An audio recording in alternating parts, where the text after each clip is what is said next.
how to keep fiat safe on Coinbase while waiting to buy crypto in 2025.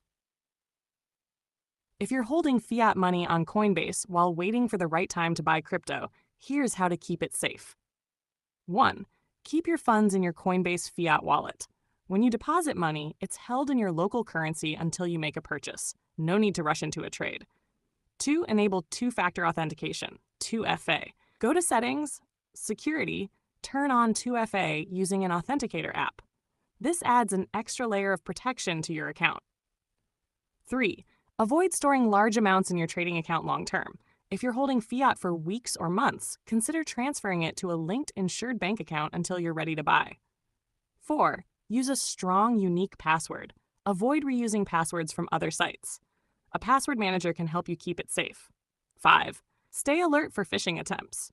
Coinbase will never ask for your password or 2FA code via email or text. Always log in directly from the official app or website. 6. Monitor your account activity. Check recent activity in the security section to ensure no unauthorized logins. Tip: Coinbase keeps fiat balances in custodial bank accounts that are FDIC insured for U.S. customers up to certain limits, giving you extra peace of mind.